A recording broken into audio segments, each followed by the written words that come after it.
নবীজির জীবনী সৌজন্যে ট্রাস্ট ব্যাংক পিএলসি, সবসময় সবখানে সবার জন্য।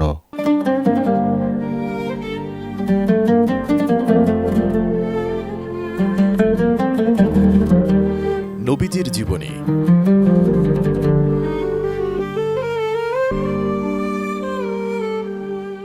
রাসূল সাল্লাল্লাহু আলাইহি ওয়াসাল্লাম সেখান থেকে বের হয়ে হযরত আবু বকর রাদিয়াল্লাহু তাআলা আনহুর নিকটে গেলেন এবং তাকে জানালেন, আল্লাহ আমাকে বেরিয়ে পড়ার ও হিজরতের অনুমতি দিয়েছেন। আবু বকর রাদিয়াল্লাহু তাআলা আনহু বলে উঠলেন, আমি কি আপনার সঙ্গ দেব ইয়া রাসূলাল্লাহ? আল্লাহর নবী বললেন, হ্যাঁ, তুমি আমাকে সঙ্গ দেবে। রাসূল সাল্লাল্লাহু আলাইহি ওয়াসাল্লাম ও আবু বকর রাদিয়াল্লাহু তাআলা আনহু রাতের আধারে সকলের অলক্ষ্যে বেরিয়ে পড়লেন। আবু বকর রাদিয়াল্লাহু তাআলা আনহু তার পুত্র আব্দুল্লাহকে বলে দিলেন, তিনি যেন একটু খোঁজ রাখেন যে লোকজন তাদের দুজন সম্পর্কে কি বলাবলি করছে।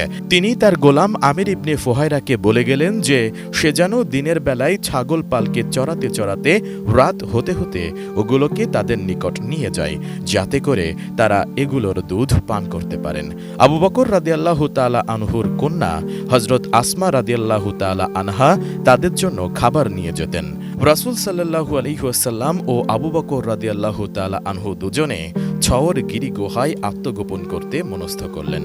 আবু বকর রাদিয়াল্লাহু তাআলা আনহু রাসূল সাল্লাল্লাহু আলাইহি ওয়াসাল্লামের পূর্বেই সেখানে ঢুকলেন এবং এর ভেতরে রাসূল সাল্লাল্লাহু আলাইহি ওয়াসাল্লামকে কষ্ট দিতে পারে এমন কিছু রয়েছে কিনা তা তন্ন তন্ন করে দেখলেন। তারপর তিনি সেখানে প্রবেশের জন্য তাকে আহ্বান জানালেন। আল্লাহর কি কুদরত!